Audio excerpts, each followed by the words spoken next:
Battery 80%. Recording's been started. Okay. Good morning, everybody. This is the meeting of the 95 Lawrence Road Task Force Evaluation Committee. It's happening over Zoom and it's being recorded.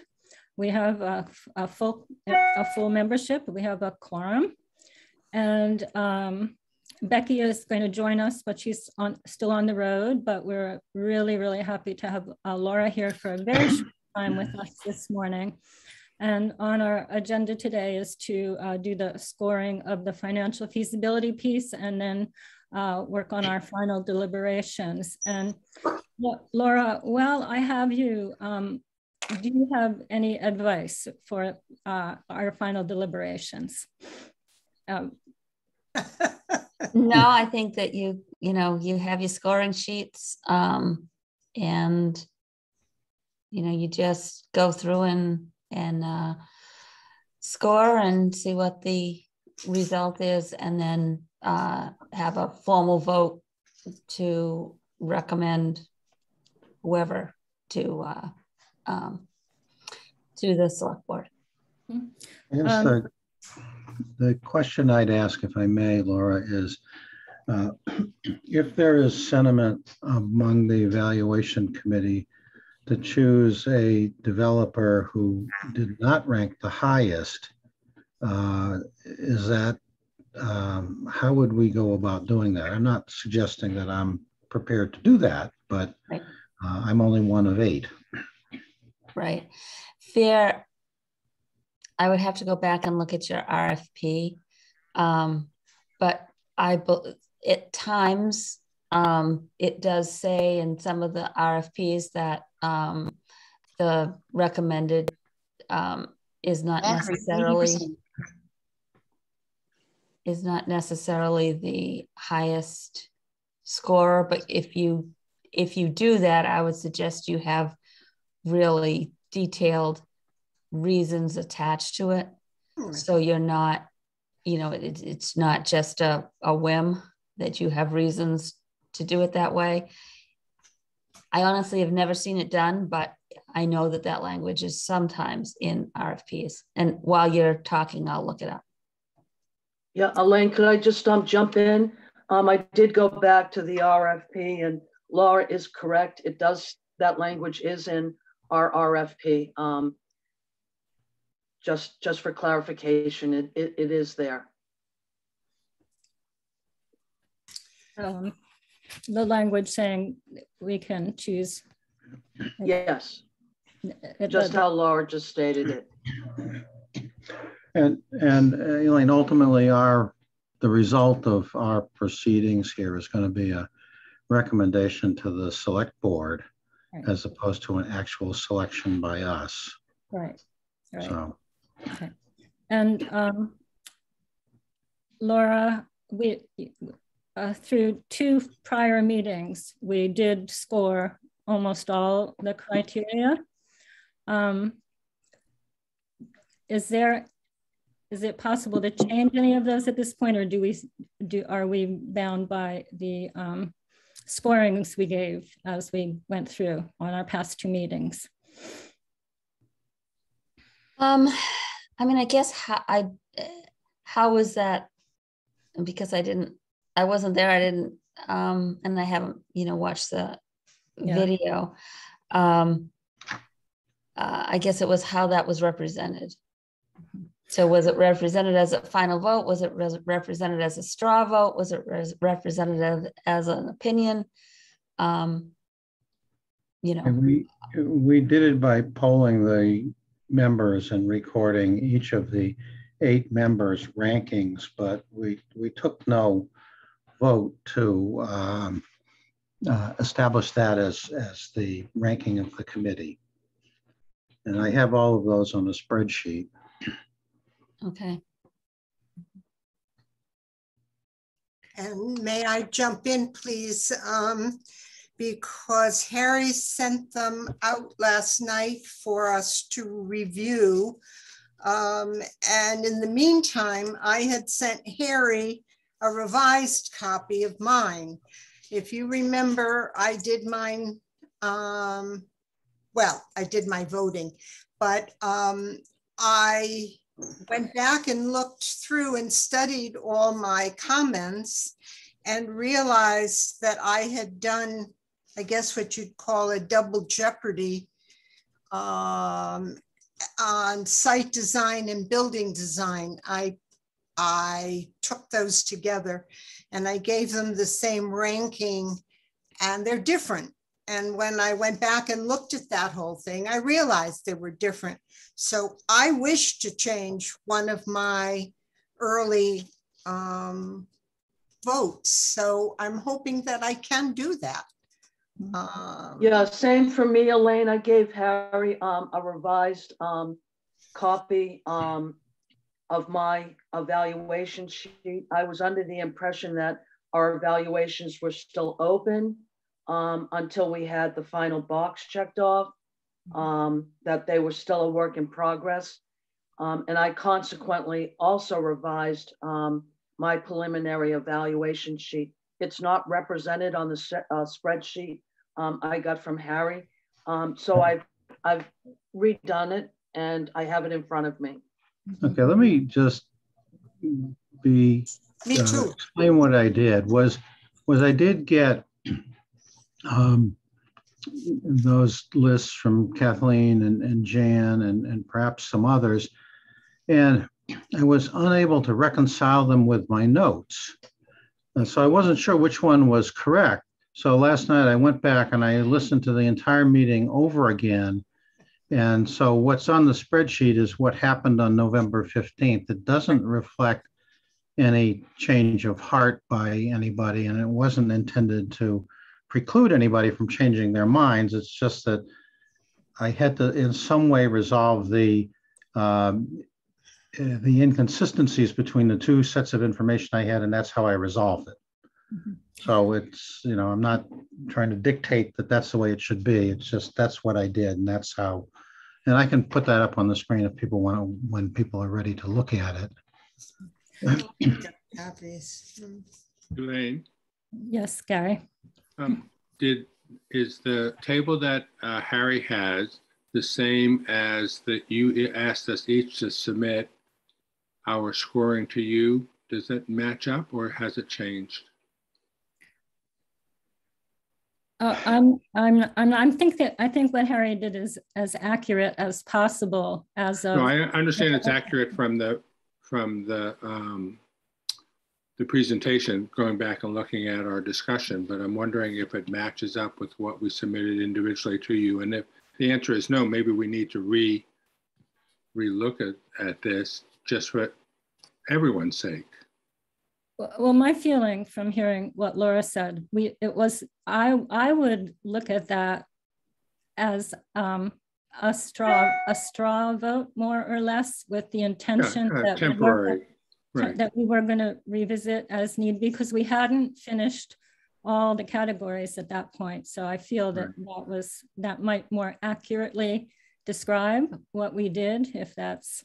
And is it possible that new information came to us and that we could say A, B, or C, whatever it may be, that based upon that information? So I just want, if all of this is by way of preparation, since we haven't taken the final vote yet, I think people can change their mind. Ought to be able to change their mind. That's it. Laura? I just want to read what it says in the RFP, just so you have the language. The town reserves the right to select the most advantageous proposal that best meets the needs of the community. This may not be the proposal that achieves the highest score.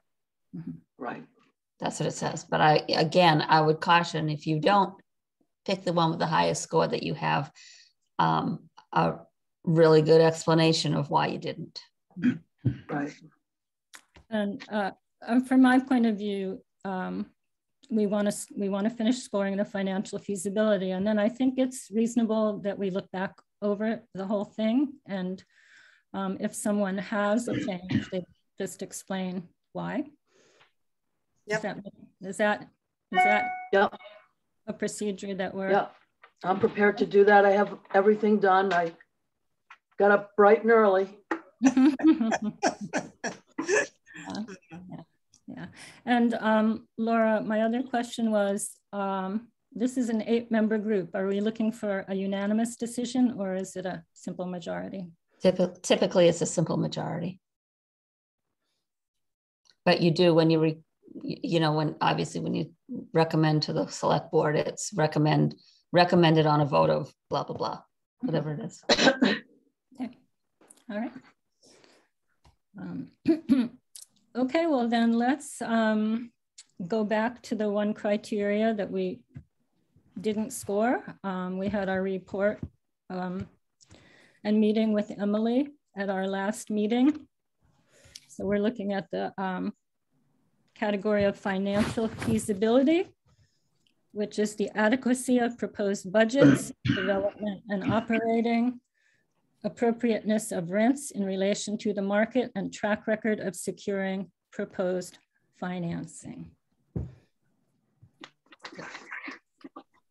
Any discussion before we go around and give our rating, or we can do it as part of our rating? Jay.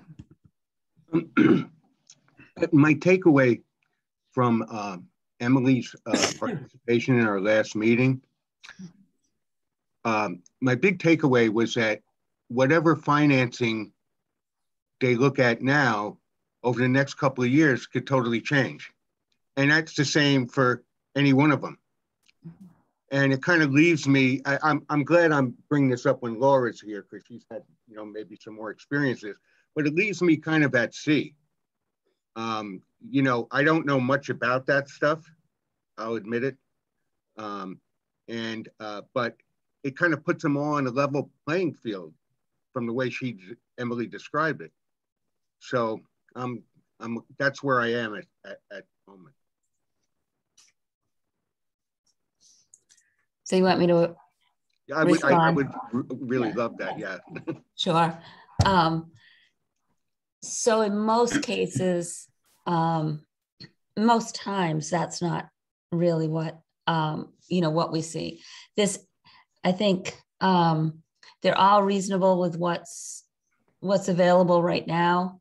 But the caveat is that with the ARPA money that we expect to come in, it probably makes them more financeable. So if there are, and I didn't do a deep dive on Emily's analysis, I just didn't have time.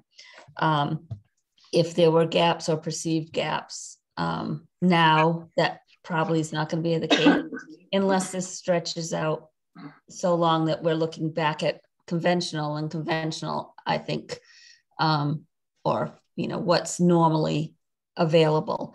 It looks like nobody was overestimating what they could get right now.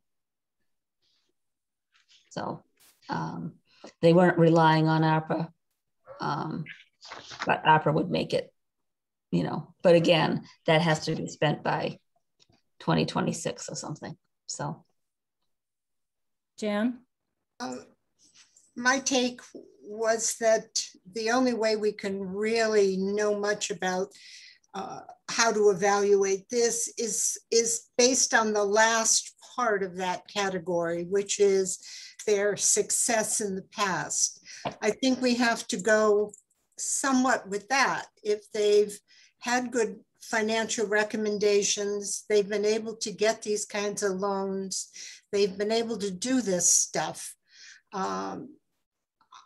I think that's the main part of what we can rely on with these now, because we can't look into the future far enough to know how. We're not going to even know in a couple of years what rents are going to cost, let alone building lumber stuff. I mean, it's just really in this right now. I think we either know that they've got a good track record or they don't. And I think probably if we evaluate on that basis, that's the best we can do. That's my opinion. Okay, I feel like Emily's report, as all the proposals, did the most they could do under the circumstances of an RFP, giving as much detail as possible at the moment. all of them stated, any issues, should they be chosen, they would be happy to work out with the town, and each developer had pieces of their proposal that fit into that category. I think we are really ready to move ahead, and with that understanding that there are going to be issues that come up and get negotiated along the way. Gary? Maybe when we have Laura here, I don't know how important some of the things that Emily brought up, how material they are, just because I don't have the experience or the knowledge on it. And I wondered if I could just ask about just the shaded ones, if you remember in the report. I will try to answer if you. Is it okay, Elaine, to Sure. ask that? Mm-hmm. Like on the TCB, the first one is about the bedroom count, 2 and 3 bedroom. Is that a material thing? If CRP. yeah, if it is if it is not backed up by housing needs, so if your housing needs are in smaller units, then you can the developer can then justify having reduced. So I would argue in your case you could you could get that. It would not be material. It's an extra step or an extra explanation. But I think it's one that they would find out early on whether DHCD was amenable to allowing it. The next one under TCB is on the second page, is about the balloon payment after 10 years. Is that a material thing or not? I don't think it is, but no. Okay, fine. No. And then under POA, it's the disposes potential funding and feasibility constraints. This has to do with the remaining 11 units are underwritten at affordable levels. At the bottom of page 2. Yeah, this is, I just pulled it up. This is funding and feasibility restraints. I think this is one that's negotiated. I would argue again, given your market, that it's not material. I think that it could be easily explained away. Okay, and the one about on the next page, Laura, the abatement one, we spent quite a bit of time, but I don't really know, is this a material thing or not? It's probably not. It happens in many towns do abate taxes for affordable housing, and actually if they base the taxes like they're supposed to on the reduced value based on cash flow, it usually isn't needed. But if it's based on replacement cost, then they would need to have some many times they are given, nonprofits especially are given pilot tax agreements. It's not, it would not be a huge problem if they, I mean, I think there would be ways to fill the gap if they didn't get it. No, but I think, so I would, I think it's worth discussion, but I don't think that it's a make or break. Okay, and the same thing with the last one there is the workforce housing funding, not qualify for workforce housing funding under sources of funds. Under right. So they wouldn't do it because they're not income restricted, and the reason that comes up is, as you may remember, when we were talking about the Eastham project, that they used workforce funds that on paper say that they fund housing between 80 and 120% of median income. However, because Eastham and your area, Wellfleet's market is what market there is for rentals. The rents are at 90%, what would equate to 90% of area median income. Then the eligibility is locked at 90% of area median income. So it's not just because the market is there, that's where the eligibility is. So you're not reaching the folks that that you may think you're going to in the 120%, and you're really just a notch above the 80%. So that's why I assume, I haven't talked to them about it, but that's why they didn't go for the workforce money, because it would lock it at 90%, and they wanted to, I assume they wanted to have a broader range of incomes. Super. Thank you. That actually clarifies it for me. Okay. Any more questions, Gary? Anything for No, I'm good. Civico's report? All right. Well, thank you, Laura. I know you have another meeting you have to get to. I do. But as always, your help and advice is invaluable. Thanks. Thanks, everyone. It's been a pleasure working with you, and I can't wait to see it built. Yeah. Thank you. Thank you. Bye-bye. Okay. Come visit. I will. Laura, that was a very good program Friday. Thank you. You're welcome. I loved it. Good. Bye. Great. Okay. All right. Thank you, Gary, for those questions. I think that set us up perfectly to be able to take on our scoring of that category, the financial feasibility. Are people ready? Have any more questions? All right, I'm gonna go as I see you on the screen, Harry. Oh, wait a minute. Let's do, if I may, developer by developer. Yes, right, exactly. I'll do whatever you want to do, actually. No, well, let's do, I have your sheet here, and Civico is, we did Civico first when we went around. Mm-hmm. And I'll go by what you put there for the names in their order. So McElroy says A. Harry? And Harry says A based on the very last paragraph of Emily's memorandum. Olga? I guess I say unacceptable from what I had read of Emily's report.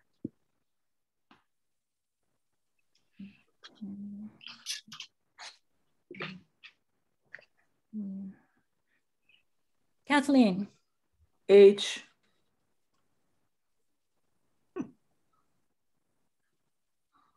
Jim?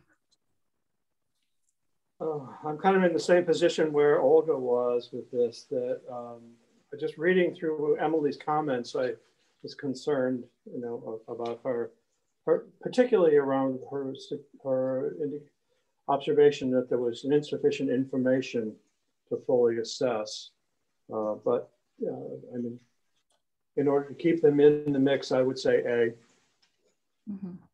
That's, I didn't explain my A, but I felt like their model was so very, very different than the other two we were looking at, but they still have shown in previous projects the ability to get that done. So that's why I gave them an A. Gary. I'm going to say U for the same reason that Olga had said it at the end, just reading the report, that there wasn't sufficient information.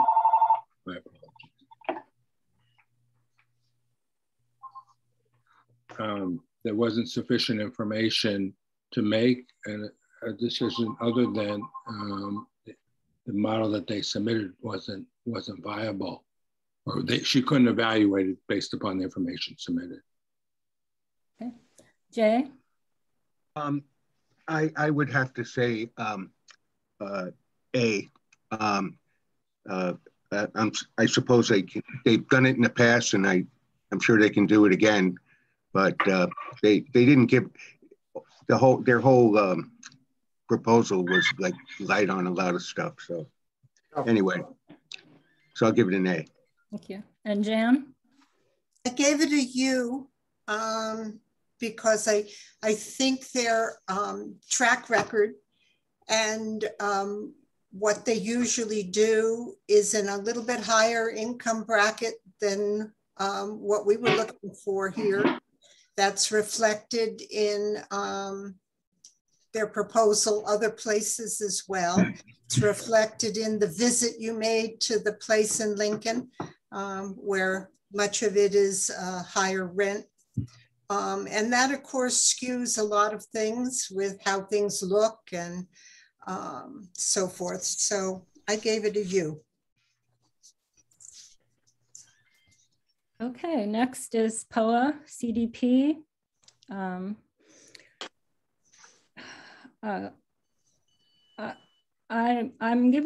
prepared to give them an H. I mean yes, an H. You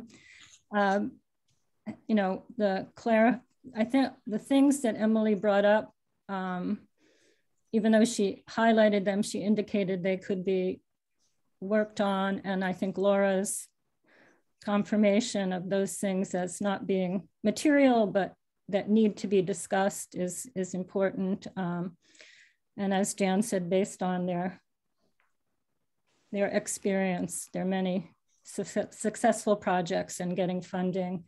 I would give them an H. Harry? I gave them an H. I'm mildly troubled by the size of the local ask, in particular the tax abatement, but I suspect that will work its way out in some fashion. So I gave it an H. I gave POA an H. Olga? I give them an A. I think there's a lot of room to tweak, and it's, you know, we don't really know if they're going to come up with the right thing. A. Kathleen? I gave them a U. I think in the present financial situation of the town that we find ourselves in right now, I was very concerned with the property tax abatement and how that plays out for the future. I was also taken aback by they're proposing to leverage $250,000 of their development fee to gain $500,000 of community preservation funds. And while I can't go into the future, are there going to be other entities down the road that are going to be dependent on some of that community preservation funding? So I gave them a U. Jim? I would say an A, only because I believe that there are still questions to be resolved here based on Emily's report. Gary? I'm actually going to go with giving them an H, and in part because of the explanation we got this morning with regard to how serious some of the issues are that were raised in Emily's report, that they were not material. And you look at their track record and in total, and I think it's obviously a tremendously strong company. So I'm giving them an H. Jay? Yeah, I'll give them an A. Again, because like Gary said, or somebody said, there's unresolved issues. I think Jim said that. And so I don't feel comfortable giving them an H, but I'll give them an A. And Jan? Can you hear me? Yes. Yeah. Okay, I've lost my screen. I'll get it back. I did a slash thing because I thought in the first part of that category, they got an A from me, but in the you know, success and that they've had and all that, that's definitely an H part. So I had A/H. I don't know how you want me to rate that. That can go either way, I guess. I think you need to pick one. A. Thank you. Okay. And now the community builders. I'm also giving them an H. I feel like it's the same issues. A company with a really strong track record. The things that were brought up are worthy of further discussion, but not that material. So I'm giving them an H. Harry? I gave them an H. There were a couple of, I think, minor things I could be dinged on, but again, it's a strong company, strong track record, and I think they'll be able to figure it out in a way that works for everybody. Olga? I gave them an A, again for the unresolved issues, but they have a good track record and it's acceptable. Kathleen? Same as Olga, A. Jim? I gave them an H. Feel that the issues that were raised were not as significant as what we saw with some of the other comments. Gary? H for the reasons Harry and you stated. Jay? A for the reasons that other people have mentioned. And Jan? A, because I'm concerned that in 10 years for a balloon loan, almost anything in the world could happen. So I find that a bit scary. A. All right, great. Becky, before you were able to join us, I don't know if you heard, we were talking to Laura about our recommendation and our scoring so far. And I think we've more or less categorized what we've done so far as a straw vote that can be discussed again and changed. And that our recommendation can be a simple majority to the select board. Okay, that's great. Okay, it was really good to have her here for that half hour. All right, so where we stand now is we do have our scoring sheet. A few people have said that, do we want to put it up on the screen or do you all have it in front of you? I can have it in front of me. I have it in front of me. I have it. Can we put it up on the screen so we're all looking at the same thing at the same time? Okay. There, how's that? Beautiful. Yep. Okay. On Civico, did anybody have any changes to their ratings? What, Elaine, can we just go down the line the way we just did with the last vote? For everything? Specifically, why don't you start and then Harry and then Olga, then myself? Okay, I have no changes on Civico. Harry? I have no changes on anybody. Harry, can you make it bigger, please? Is there a way to do that? There is. We lose some of it. Is that better? I can go even larger. No, that's okay. I thought maybe the screen itself could be bigger. It looks small. Oh, it's my whole thing. And you can't Is see it it? all. Maybe it's me. All right, disregard, move on. Okay. Okay, Olga, any changes to Civico? No changes to any of them. Kathleen? I don't have my original sheets, but I believe I do have changes to Civico, TCB, and POA. I'll start with Civico. I gave them an H all the way down. I'm sorry, say that again, Kathleen. For Civico, I gave them an H all the way down.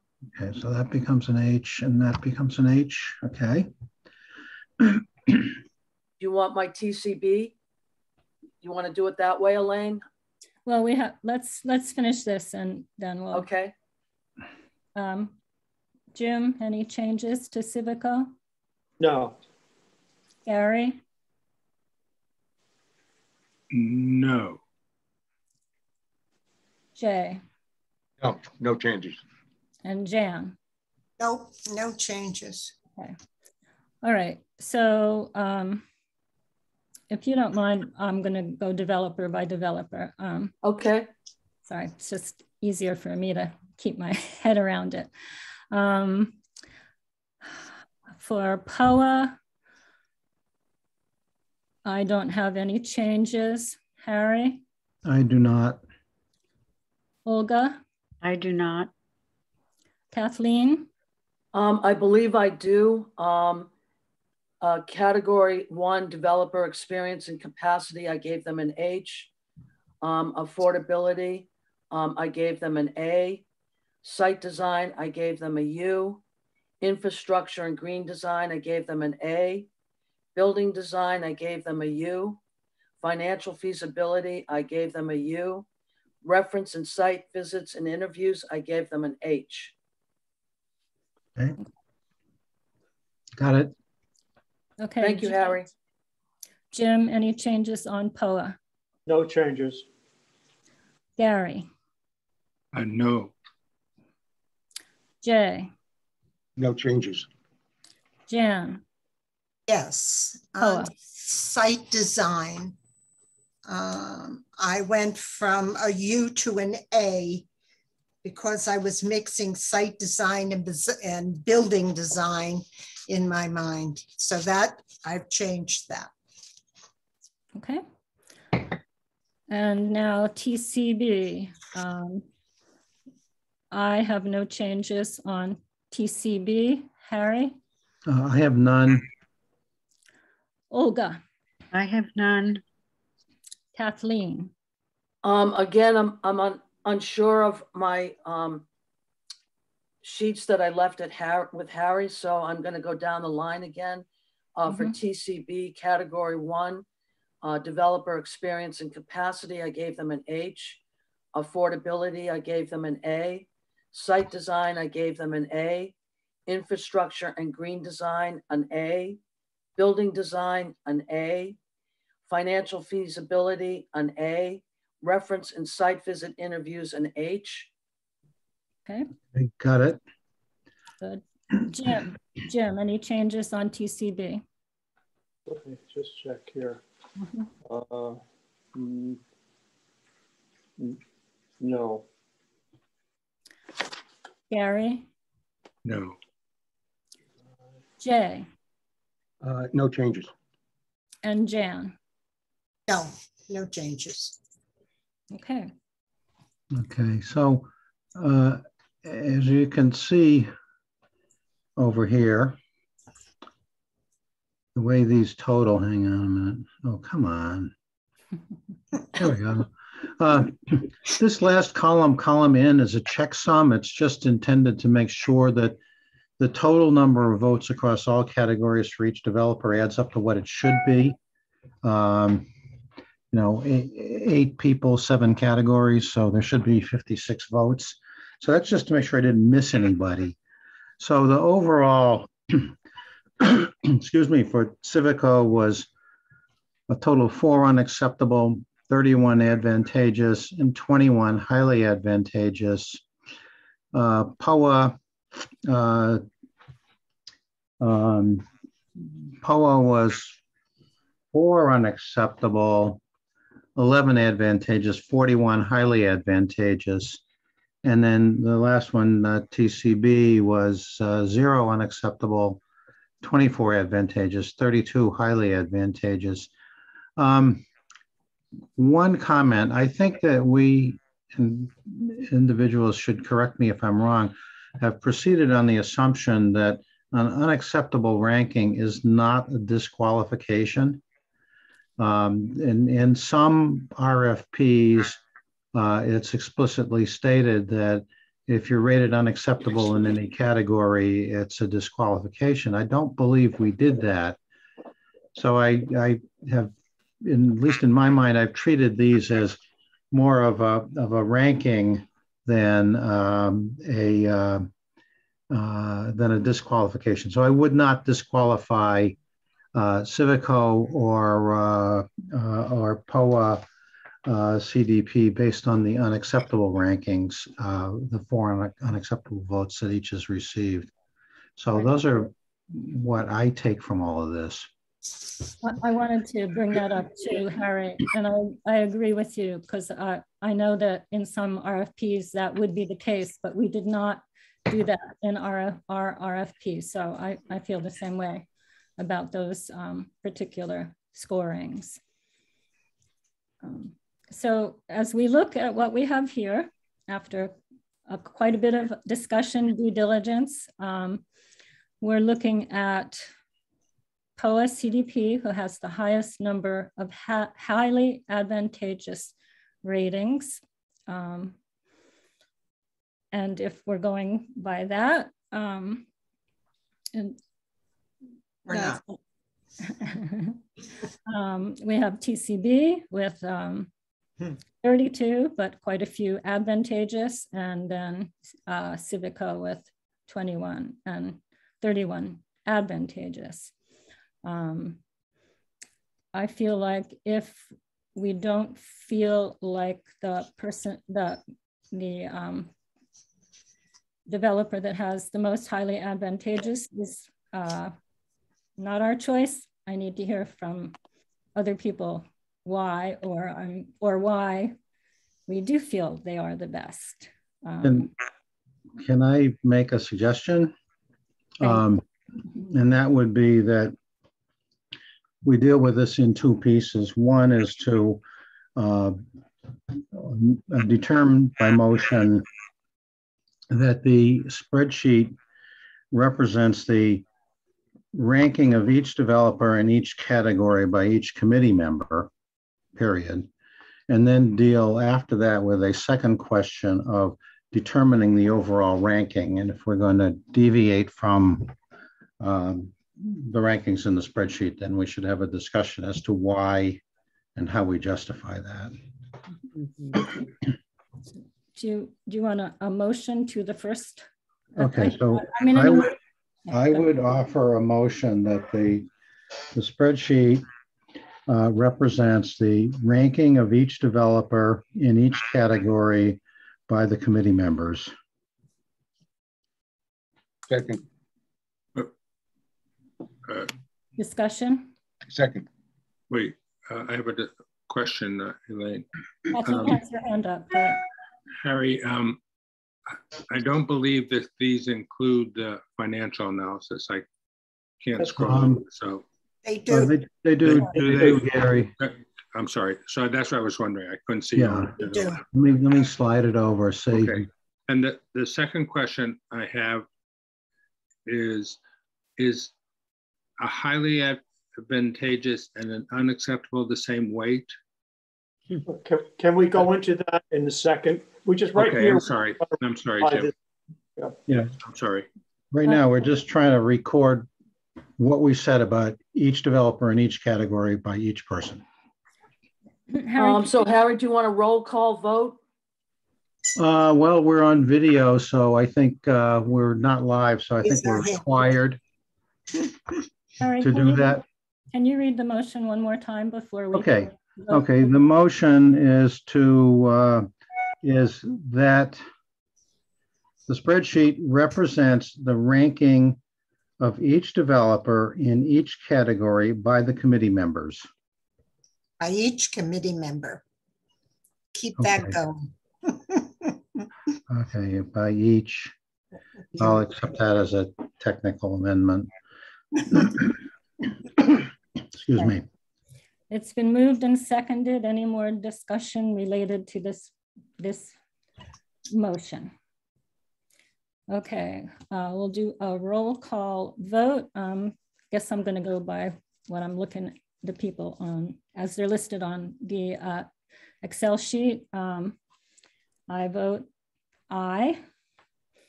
Harry votes aye. Olga votes aye.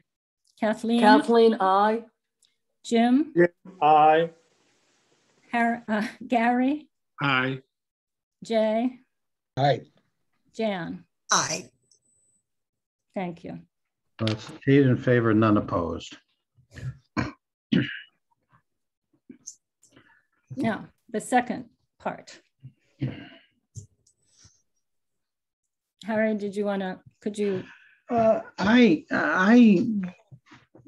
don't see any reason to deviate from the rankings, although I will tell you that my very subjective ranking before I actually scored any of them was to rank TCB highest of all. But as we dive down into each category, I started to see things that I was less enamored with in TCB, and so my scoring ended up, I think, ranking them the same, actually. So I don't see, at least for me, any reason to deviate from ranking them POA CDP first, TCB second, and Civico third.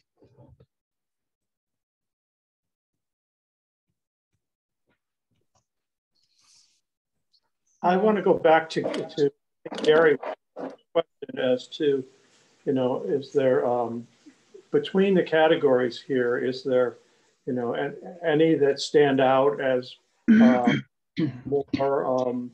more important than any of the others? I think that's ranked equally. Mm-hmm. Yeah. Well, I guess if I can offer a comment, I suspect that the differences between our evaluations of the development team, and I know Civico got all A's and everybody else got all H's, are really pretty slight. I mean, they've all done projects and done them successfully, and I suspect that those are detail-like differences. And on the other hand, things like site design, the quality of the designs varied wildly.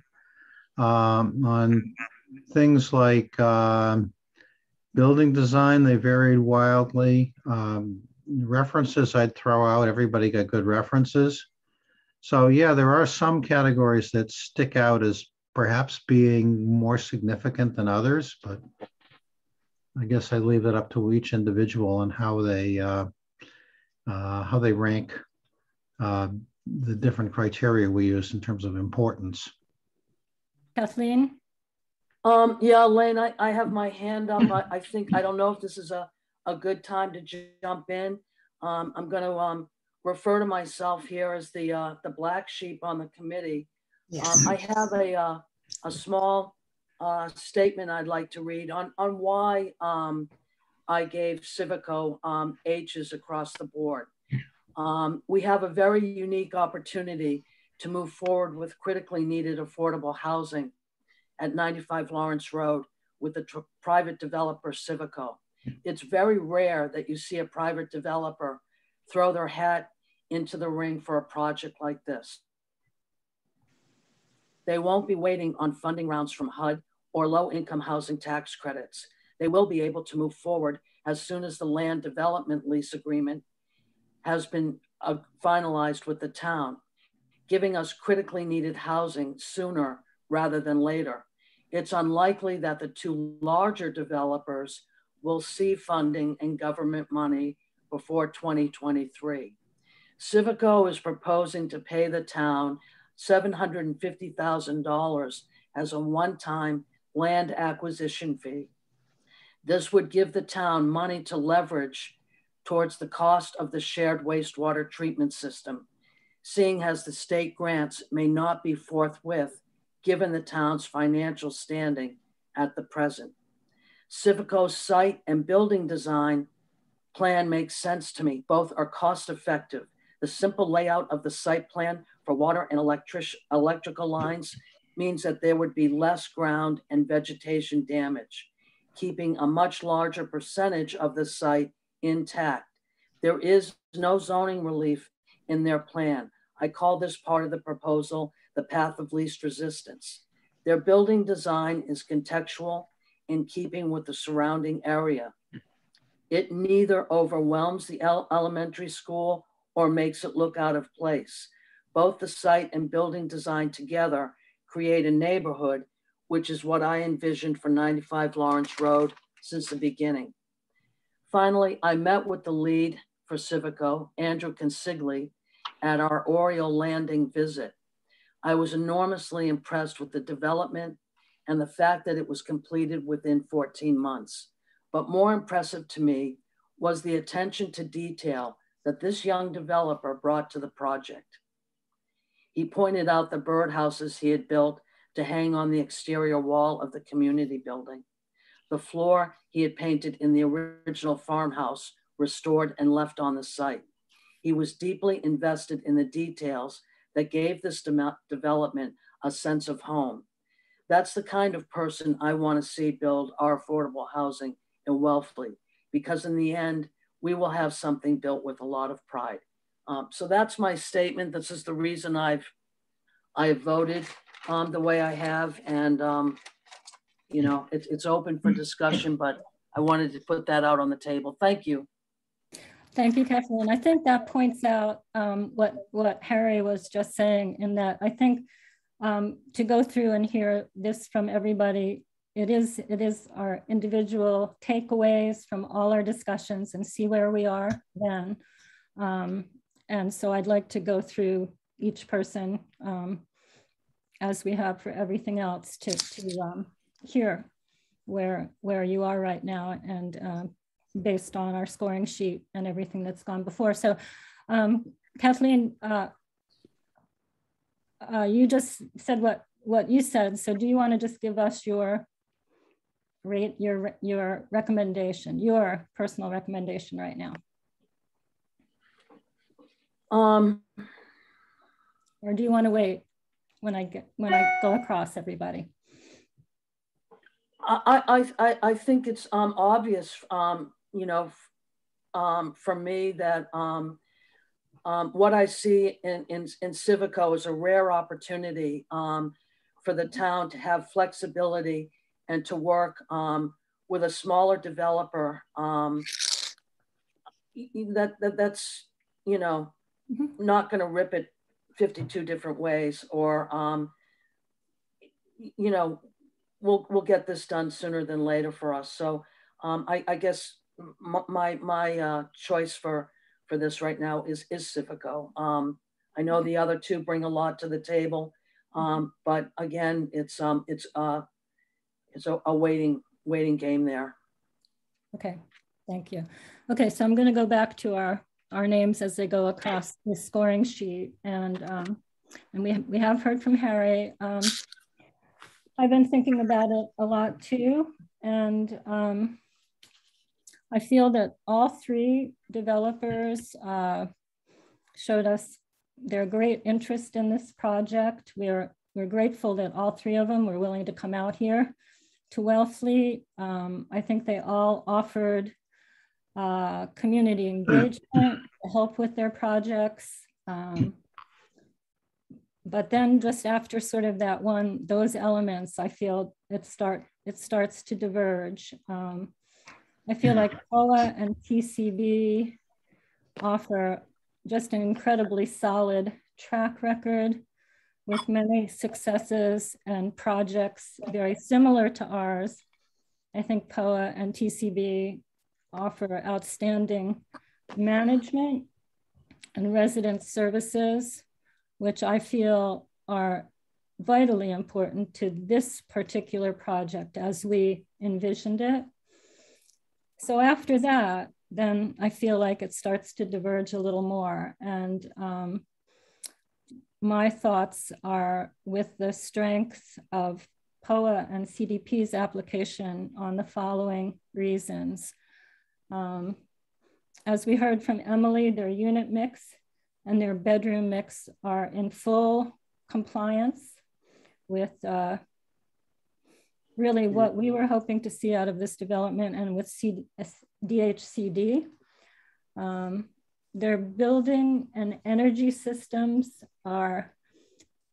they gave such a solid proposal for having this development provide as much energy as it uses.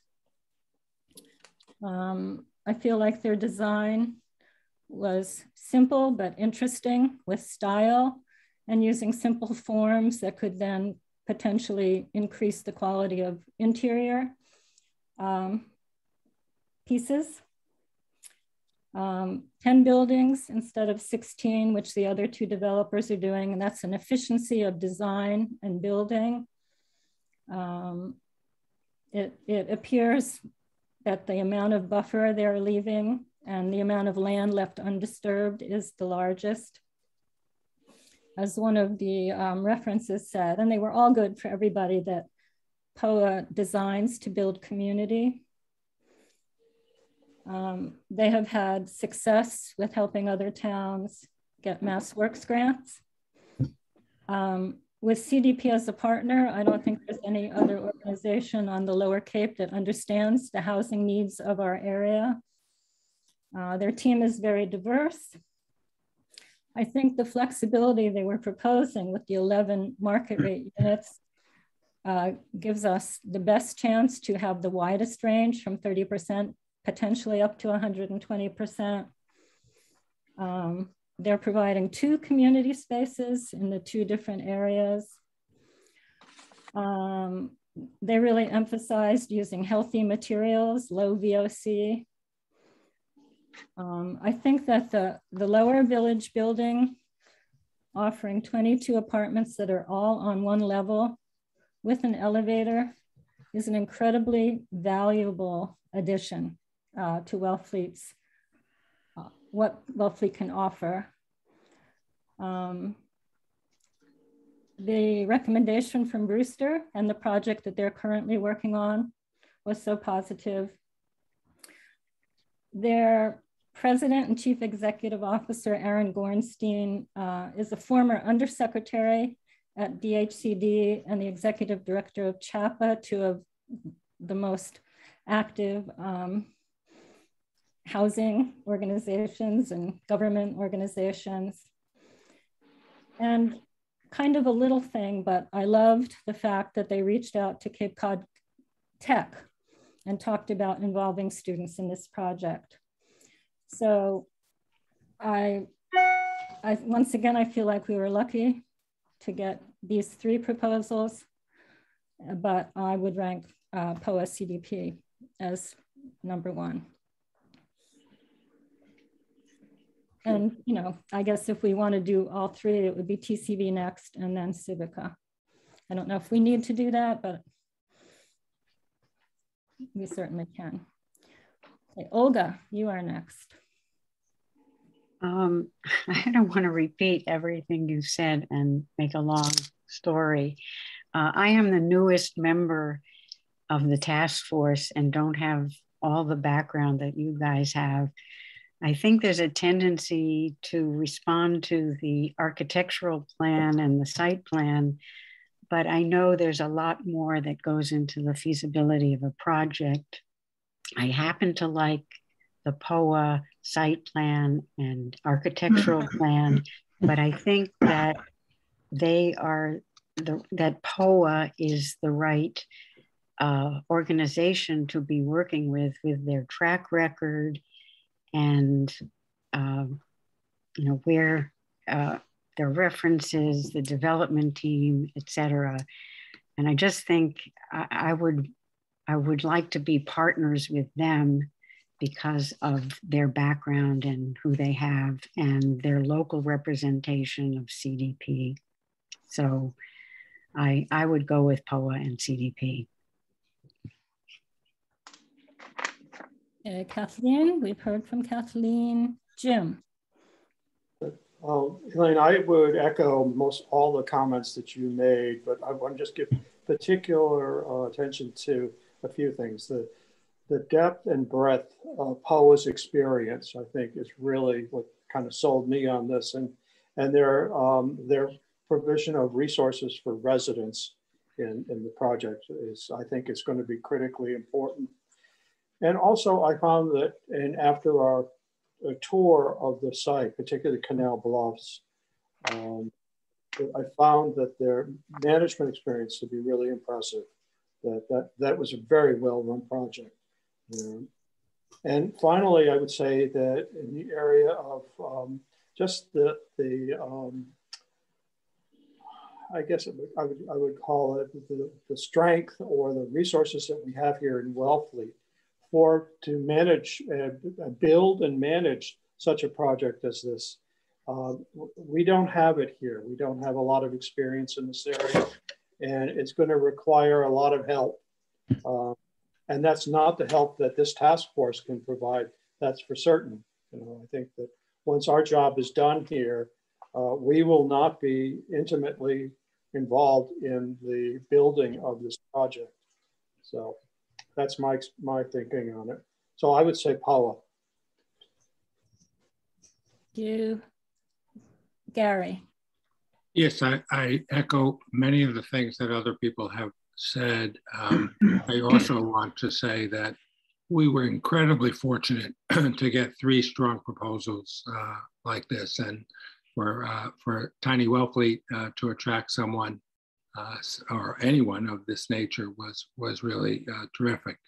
I would say the reasons that I am choosing POA are the following that differentiate it primarily from TCP. Is number one, their willingness to partner with a local organization like CDP, and hopefully that will be replicated in a lot of ways so that we're supporting the local economy and the local providers. I thought that was terrific. The second one was, I thought their green design was really head and shoulders above the others. And I thought that was an important consideration, especially given the current emphasis on climate. And the third thing was, as everyone has said, is that the management of the project, once it's completed, and the quality of life that we can provide to the residents, I thought POA had the best plan to do that. And so for that reason, I am supporting POA. POA and CDP. Jay. Yeah, I don't see any reason to change the rankings as they are. I think for a lot of the reasons that everyone's given, that POA and CDP seem to, I mean, their site plan, it was like, when I looked at it, it was like, wow.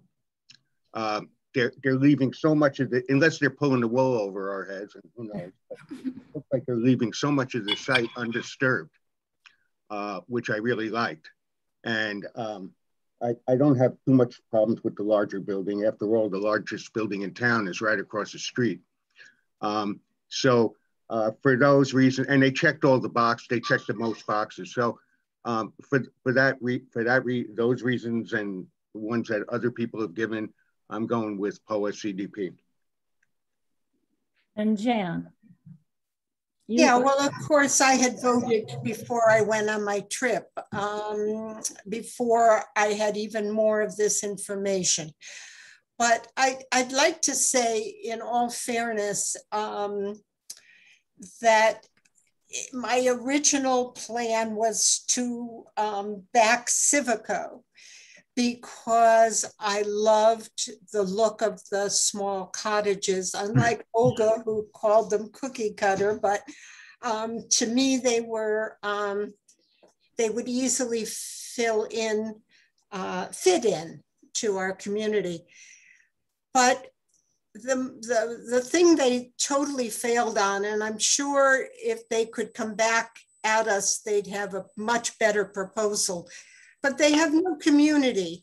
They have no way of bringing people together. And in addition to everything else that, well, I think, Elaine, you did a beautiful listing of so many of the good things from POA and CDP, but the sense of community and the place of having community where individuals who live in 1-bedroom apartments can have associations and help. And I think that's so important for our community. And unfortunately, Civico brought forth none of that in their proposal. So that's why I definitely have endorsed POA and CDP. Okay.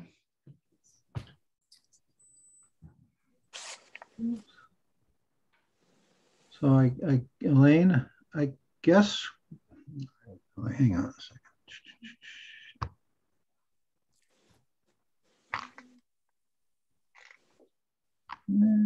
Where is my?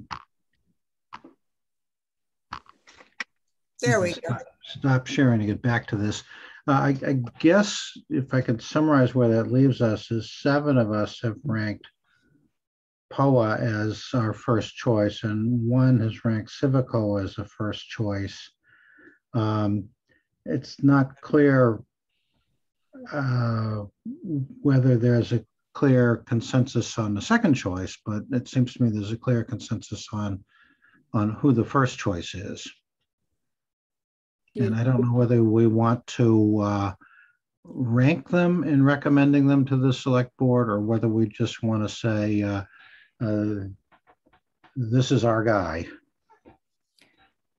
I believe that the process is usually to give a recommendation, one recommendation. That's been our charge. Okay. And I believe that's what we should do. Okay, go ahead. I'm sorry. I didn't mean to interrupt. No, that's fine. I mean, that's a really good question. We could go back through, and you gave us all 3, Harry. I gave all 3. Do you feel like, just to be fair, we should have everybody's? I think so, because it may not change the final result, but it's more complete. Okay. So Kathleen, do you want to, you have Civico number 1. Do you have a number 2 and a number 3? No, I don't. I think you should make a motion. You know, I don't see the point as having an A, B, C, or D here. I think Laura spelled it out earlier for us this morning. You know, there's a majority for CDP, and I think the motion should be, you know, as a roll call, that's your recommendation to the Board of Selectmen. Just with regard to process and time, I think that's what's needed to go forward next. That's just me. Mm-hmm. Well, no, I agree. I can make that motion if you like. Please do. That would be great. I move that the 95 Lawrence Road Task Force recommendation to the Board of Selectmen for the development of 46 units of affordable housing at 95 Lawrence Road be the POA CDP proposal. Roll call vote. Is there a second? I will second the motion. Second. Yeah, I'll second it. And a roll call vote, starting with Elaine. Wait. I think we have a discussion part of this. So. Yeah, there's a discussion in between the motion and the vote. I'm just trying to understand the process going forward. So we make a recommendation to the select board, and they're going to deliberate on this. And I assume that they will take that recommendation, but if they don't, then what happens? They come back to us. So a second rank position isn't necessary. I guess that could potentially happen. Laura indicated that when a committee has been formed to make a recommendation, it's usually. Right. I don't anticipate that will happen. I'm just trying to make sure that I understand what our responsibility is. I think our responsibility is to make a recommendation. Make a recommendation. Thank you. Yeah. Any more discussion? I think that, you know, well, I don't think this has to be part of the discussions for afterwards. Okay, I'll go along with the names on Harry's sheet. Elaine, votes aye. We don't have a second yet, I don't think. Yes, we do. Yeah, we do. We do? Harry Okay. seconded it. I seconded the motion and I vote aye also. Mhm. I vote aye, Olga. Wait, let Elaine take the roll call. Kathleen? No. Kathleen? Kathleen? No. I'm a no vote. Mhm. Jim? Aye. Gary? Aye. Jay? Aye. Jan? Aye. Okay, so 7-1. 7 in favor, 1 opposed. Okay. All right. Well, I believe at this point we need to produce a report to the select board. I'm happy to work on that. Would anybody else like to assist, or should we bring a draft as soon as possible to a meeting to be approved and so it can get on? Yeah. That sounds good, Elaine. I trust you with the report, so. I can help too. That would be great. So we should have another meeting then to approve that report, I believe. And also I know that Rebecca's been working on our minutes, and to approve our minutes, I guess that might be a final thing we should do. Elaine, what account have you been doing the past few Zooms? Is this not the town account? No, this is going to show up as a housing authority meeting, unfortunately. And Rebecca, the other Rebecca, probably needs to be aware that it needs to be retitled when it goes on YouTube, because a couple of them have shown up as housing authority meetings when they're actually 95 Lawrence Road. Okay, meetings. can you Yeah. email her which ones, just so she can sort it out? And also the I last have in couple the of, past. I have in the past. oh, you so, have? Okay, you've been doing it all along. Yeah, but this one will show up as a housing authority again. Okay, and then I'm not sure if she's aware. I'll communicate with her about the minutes for the last couple of meetings, because she'll have to listen to the recordings. Yeah, I can send her the dates. And you know, it's very challenging because you really do only have to record votes. And you know, for someone listening to all this stuff that hasn't had any background in it, it's very challenging. So I'd be happy to, you know, review drafts and work with her. Yeah, that would be great. Any help you can give her, because she has a lot of boards and committees that she tends to. So thank you, Elaine.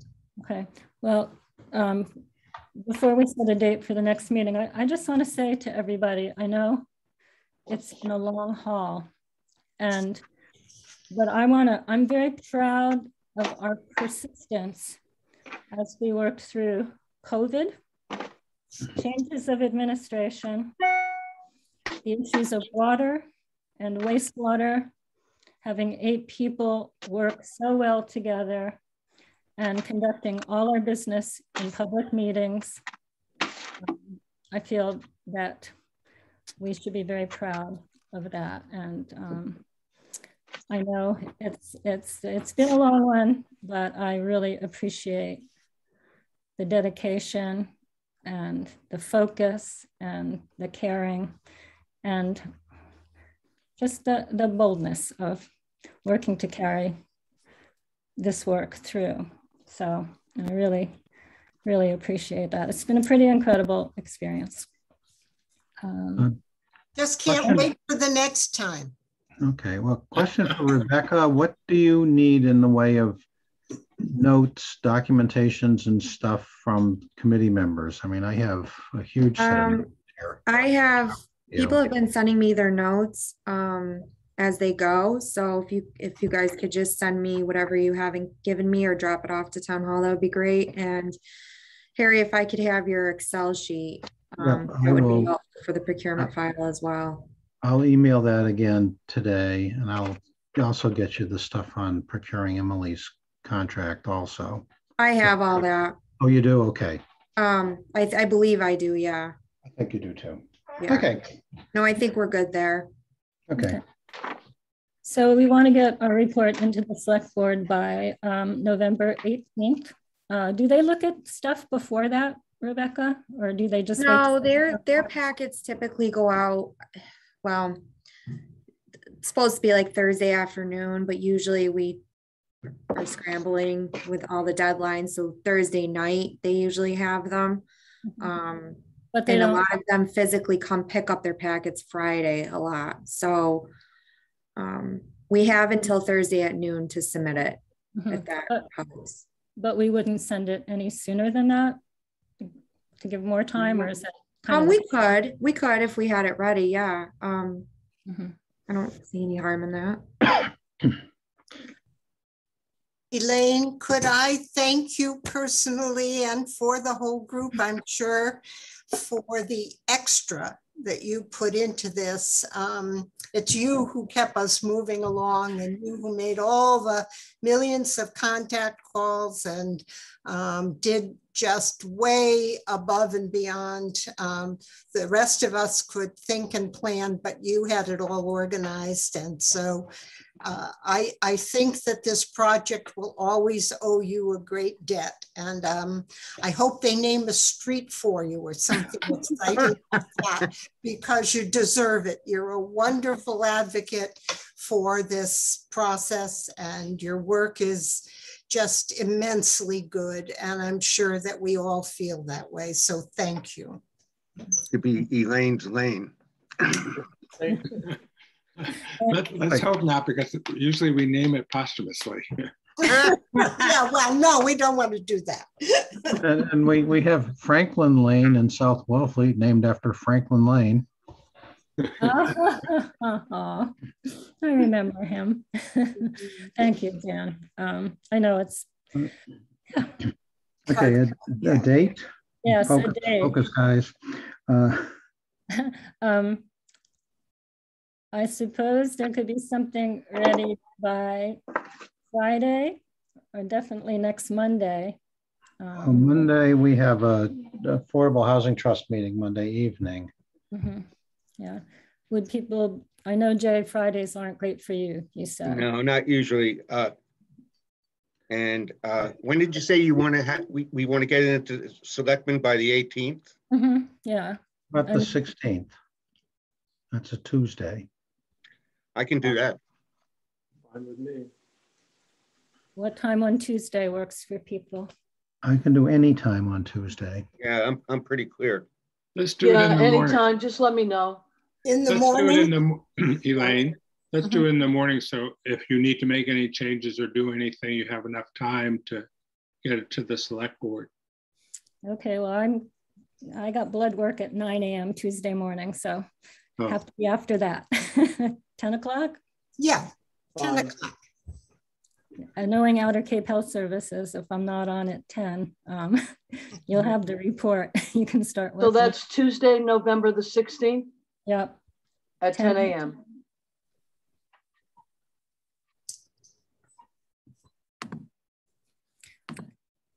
Okay, thank you all so very much. Thank And, you. Okay. Thank All you. Right. Take care. Thank everyone. Yes, indeed.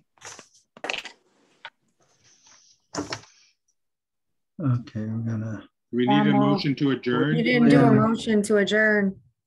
Okay, is there a motion to adjourn? So I moved. move it. Second? All in Second. favor? Aye. Harry? Aye. Aye. Elaine, aye. Jay? Aye. Jim? Aye. Harry? Aye. Olga? Aye. We are adjourned. Thank you so much. Have a great day. And the recording is going to stop.